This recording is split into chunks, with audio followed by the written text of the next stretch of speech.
তার জুতার দাম 12 লক্ষ টাকা। গলায় যে চেন পরে সেই চেনের দাম 1.5 কোটি টাকারও বেশি। সম্পূর্ণ মাথা থেকে পা পর্যন্ত যতগুলো আউটফিট রয়েছে সেই অনুযায়ী হিসেব করলে দাঁড়ায় তার শরীরেই রয়েছে প্রায় 2 কোটি টাকারও বেশি মূল্যের জিনিসপত্র।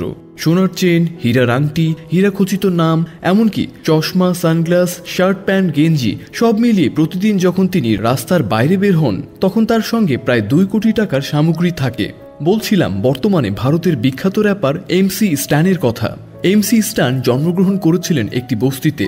আজ থেকে কয়েক বছর আগেও যাকে এক মুঠো ভাত খেতে একাধিকবার ভিক্ষা করতে বেড়াতে হতো, কিন্তু বর্তমানে তিনি এমন এক অবস্থায় পৌঁছেছেন যেখানে তার দৈনিক আয় কয়েক লক্ষ টাকারও বেশি এবং মাসিক আয় কোটি টাকারও বেশি। কিন্তু কিভাবে আয় করেন তিনি এত টাকা? আর কে এই MC স্ট্যান? পেশায় তিনি একজন র্যাপার। গলায় থাকে 3টি হীরের নেকলেস, পায়ে পরে প্রায় 80,000 টাকার জুতো। বিগ বস রিয়েলিটি শো এর বিজয়ী হয়েছেন হায়দ্রাবাদের এই MC স্ট্যান। ট্রফির পাশাপাশি যেখানে তিনি জিতেছেন 31,80,000 টাকা এবং একটি গাড়ি। তবে MC স্ট্যানের জীবন যতই চাকচিক্যময় হোক, তার 2 চোখে এখনও ভেসে ওঠে দারিদ্র্যের গভীর অন্ধকার। তিনি 1999 সালে 30 আগস্ট পুনের একটি বস্তিতে একটি মুসলিম পরিবারে জন্মগ্রহণ করেন। তার বাবা মহারাষ্ট্রের পুলিশ দপ্তরে কাজ করতেন। পারিবারিক আর্থিক অবস্থা ছিল খুবই দুর্বল। তবে এই প্রতিকূল পরিস্থিতির মধ্যেও স্ট্যান ছোটবেলা থেকেই গানের দিকে ঝুঁকে গিয়েছিলেন। মাত্র 12 বছর বয়স থেকে কাওয়ালি গান গাইতেন তিনি। তার ভাইয়ের দৌলতে ভিন্নধর্মী গানের সঙ্গে পরিচিত হন তিনি।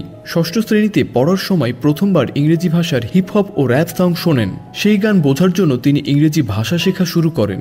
স্কুল শেষ না করে র্যাপ গান লেখা শুরু করেন এবং বিভিন্ন প্রতিযোগিতায় অংশ নিতে শুরু করেন। সঙ্গীত শিল্পী এমিনেমকে তিনি গুরু মানতেন। গুরুভক্তির কারণে নিজের নাম বদলে ফেলেছিলেন তিনি। MC স্ট্যানের আসল নাম আলতাফ শেখ। স্ট্যান নামটি এমিনেমের একটি গানের নাম থেকে অনুপ্রাণিত হয়ে গ্রহণ করেছেন।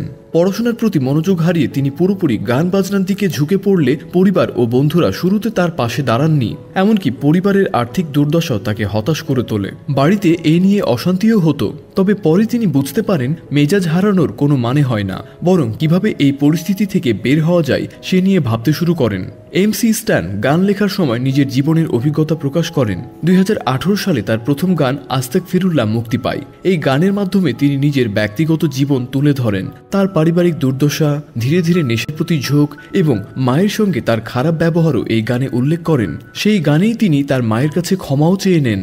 তো বন্ধুরা, MC স্ট্যান সম্পর্কে জেনে আপনাদের কেমন লাগলো তা অবশ্যই আমাদের কমেন্ট করে জানাতে ভুলবেন না। ভিডিওটি ভালো লাগলে লাইক কমেন্ট দিয়ে আমাদের সাথেই থাকুন।